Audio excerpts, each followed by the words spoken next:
Hi అండి. అందరూ ఎలా ఉన్నారండి? నేనైతే చాలా బాగున్నాను.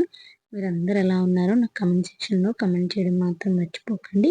ఈరోజైతే నేను గుడ్డు పచ్చడి ఎలా చేసుకోవాలనేది మీకు ఈ వీడియోలో చూపిస్తానండి. చాలా అంటే చాలా బాగుంటుంది. మనకి పప్పు చారులోకి కానీ, పప్పులోకి కానీ సైడ్ డిష్‌గా సూపర్‌గా ఉంటుందండి. ఖచ్చితంగా మీరు కూడా ట్రై చేయాల్సిన రెసిపీయే. ఇప్పటివరకు కనుక ఎవ్వరు ఈ రెసిపీ కనుక ట్రై చేయకపోతే ఒక్కసారి ఇంట్లో చేసి పెట్టండి. అందరూ కూడా చాలా అంటే చాలా ఇష్టంగా తింటారు.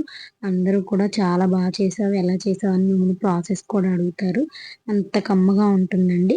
ముందుగా అయితే నేను ఒక 4 ఎగ్స్ అలానే ఒక పచ్చిమిర్చి ఒక 10 కానీ, ఒక 7 కానీ అలా తీసుకోండి. మనం కారాన్ని బట్టి యాడ్ చేసుకోండి.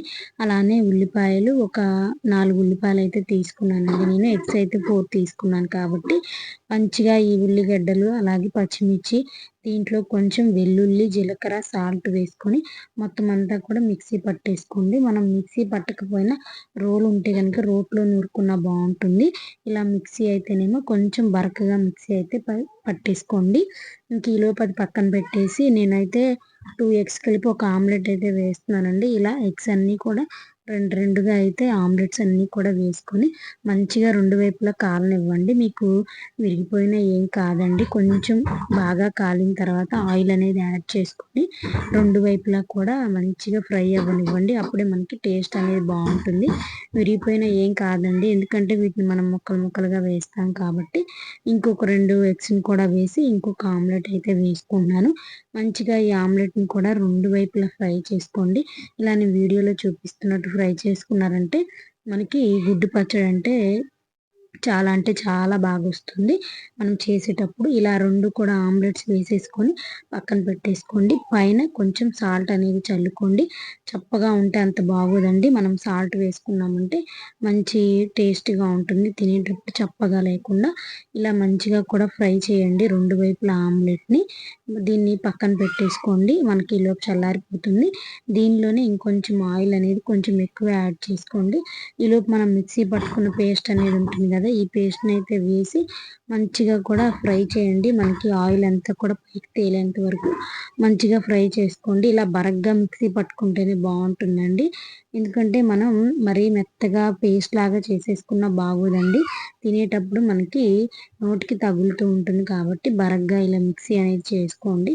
ఇలా మంచిగా కూడా ఆయిల్‌లో ఫ్రై చేసేసుకొని ఇది ఫ్రై అయ్యేలోపు మనం ఆమ్లెట్స్‌గా వేసుకున్నవి పక్కన పెట్టేసుకున్నాం కదండీ! అవైతే చిన్న చిన్న ముక్కలుగా మరీ చిన్న ముక్కలు కాదు, మరీ పెద్ద ముక్కలు కాదండి. మీడియంగా ఇలా కట్ చేసేసుకొని పక్కన పెట్టుకోండి. పెద్ద పెద్దవి వేసుకున్నా చాలా బాగుంటుంది తినేటప్పుడు. మనకి పప్పుచారులోకి కానీ, అలాగే పప్పులోకి ఇంకా మనం ఏదైనా చపాతీస్‌లోకి తినాలన్నా కూడా మంచిగా ఉంటుందండి తినడానికి. టేస్ట్ అనేది సూపర్‌గా ఉంది. ఎప్పుడు ఎండుమిర్చి కారంతో కాకుండా ఇలా పచ్చిమిర్చితో ట్రై చేయండి. మనకి డిఫరెంట్ టేస్ట్ అనేది ఖచ్చితంగా మీకు తెలుస్తుంది. మీ ఇంట్లో వాళ్ళకి చేసి పెట్టారంటే మళ్ళీ చేయమని అడుగుతారండి. ఎలా చేసామని చెప్పేసి చాలా బాగా మెచ్చుకుంటారు. ఖచ్చితంగా మీరు కూడా ట్రై చేసి ఇంట్లో ఒకసారి అందరికీ దీన్ని టేస్ట్ చేపించండి. నాకైతే చాలా అంటే చాలా బాగా నచ్చింది. మా హస్బెండ్ కూడా తిన్నారు. బాగుంది. కొంచెం డిఫరెంట్‌గా ఉందని చెప్పేసి అన్నారు. మనకి పచ్చిమిర్చీలు బాగా మంచి కారంగా ఉంటే కనుక టేస్ట్ అనేది ఇంకా బాగుంటుందండి. ఇలా ఎగ్గుతో డిఫరెంట్ రెసిపీస్ ఇష్టపడే వాళ్ళకి కూడా ఇది చాలా బాగా నచ్చుతుంది. ఇంకా మనం దీన్ని కొంచెం మీడియం ఫ్లేమ్‌లో పెట్టుకొని ఒక 5 మినిట్స్ అలా దీన్ని కలుపుకుంటూ ఉండండి. చాలా అంటే చాలా బాగుంటుంది. ఇదిగో ఆయిల్ అంతా కూడా మంచిగా పీల్చేసిందండి పేస్ట్ అయితే. దీంట్లో కొంచెం ఆయిల్ ఎక్కువే పడుతుందండి. ఆయిల్ వేస్తేనే మనకి కోడిగుడ్డుకి టేస్ట్ అనేది చాలా బాగుంటుంది. మనం ఆయిల్ కనుక తక్కువ వేసామంటే టేస్ట్ బాగోదు. అలాగే నీసు వాసన కూడా వస్తుంది. కాబట్టి మీరు ఆయిల్ అనేది కొంచెం ఎక్కువే వేసుకోండి. మంచిగా పేస్ట్ లాగా చేసాం కాబట్టి మనకి అన్నంలోకి కూడా చాలా బాగా కలుస్తుంది. మనం రోట్లో దంచుకున్నా కూడా కచ్చాపచ్చాగా దంచుకొని వేసుకోవాలండి. దీంట్లో మనం ఉల్లిపాయ, వెల్లుల్లి, జీలకర్ర వేసాం కాబట్టి దాని టేస్ట్ కూడా మనకి అర్థమవుతుందండి. ఇదిగోండి ఇలా మనం మంచిగా కూడా ఫ్రై చేసుకోండి. ఒక 5 మినిట్స్ దగ్గరే ఉండేసి కొంచెం కరివేపాకు కూడా వేసుకోండి. వేసుకోవాలనుకునే వాళ్ళు నేనైతే వేయలేదండి. వేయకపోయినా చాలా బాగుంది. వేస్తే ఇంకా బాగుంటుంది. దీన్ని మంచిగా మనం ఉట్టిగా రైస్‌లో కన్నా తినేయొచ్చు. లేదా ఏదన్నా ఆకుకూర పప్పు గానీ, లేదా నార్మల్‌గా పప్పు చేసినా ఇలా పక్కనే సైడ్ డిష్‌గా కూడా పెట్టుకుంటానంటే మొత్తం అంతా కూడా ఖాళీ అయిపోతుంది. నాకు తెలిసి సైడ్ డిష్‌గా కాకుండా ఉత్తిది తిన్నా కూడా మొత్తం అంతా అయిపోయిందండి. ఉత్తిది తిన్నా తినాలనిపిస్తుంది. ఉత్తిగా కూడా అంత బావుందండి. ఖచ్చితంగా మీరు కూడా ట్రై చేయాల్సిందే. ఇంకా మన ఛానల్ ఎవరైనా సబ్స్క్రైబ్ చేసుకోకపోతే కనుక సబ్స్క్రైబ్ చేసుకోండి. ఇంకొక మంచి రెసిపీతో అయితే మేము ముందుకొస్తాను. అలాగే మన ఛానల్‌లో షార్ట్స్ కూడా ఉన్నాయి. షార్ట్స్ కూడా చూస్తూ ఉండండి. మీషో హోల్స్ అవి.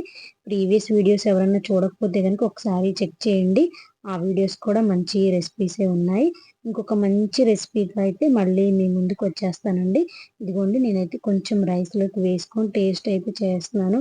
నిజంగానండి తింటూ ఉంటే ఇంకా ఇంకా తినాలనిపిస్తుంది. అంత బావుందండి. ఇలా వేడి వేడి అన్నంలో కొంచెం ఈ గుడ్డు పచ్చడి వేసుకొని తిన్నామంటే అసలు ఎంత బావుందంటే నోటికి. నోరు ఎప్పుడన్నా మనకి చప్పబడిపోయినప్పుడు కూడా ఇలా తిన్నామంటే ప్రాణం లేసొస్తుందండి. అంత బావుందండి. ఎందుకిలా చెప్తున్నానంటే ఖచ్చితంగా మీరు కూడా ట్రై చేయండి. ఇలా పచ్చిమిర్చితో డిఫరెంట్‌గా ఉంది. డిఫరెంట్ టేస్ట్ కూడా ఉంది. మీరు ఒక్కసారి ట్రై చేసి తినండి. మీకు ఎలా అనిపించిందో కూడా నాకు కమెంట్ సెక్షన్‌లో కమెంట్ చేయండండి.